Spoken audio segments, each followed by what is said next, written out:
চট্টগ্রামের কর্ণফুলী উপজেলার জুলদা থেকে ডাঙ্গাচর প্রধান সড়কটি দীর্ঘদিন ধরে সংস্কারের অভাবে বেহাল অবস্থায় রয়েছে।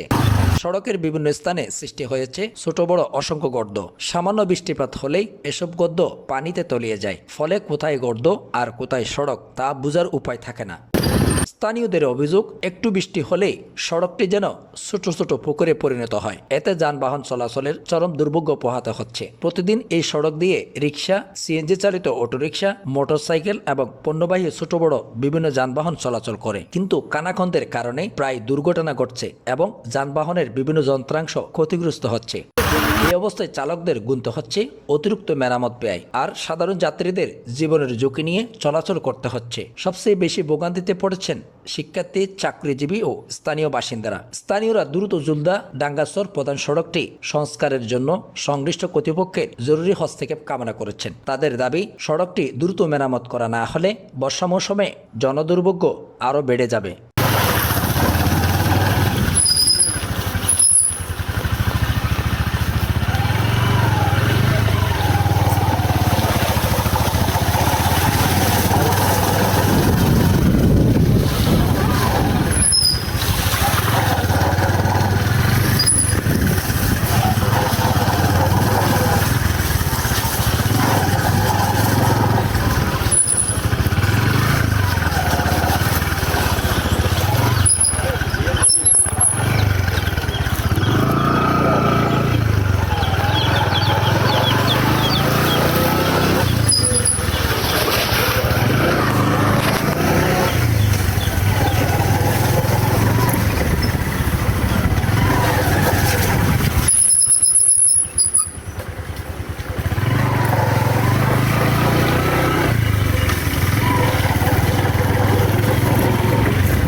আরে বললে তো মাকে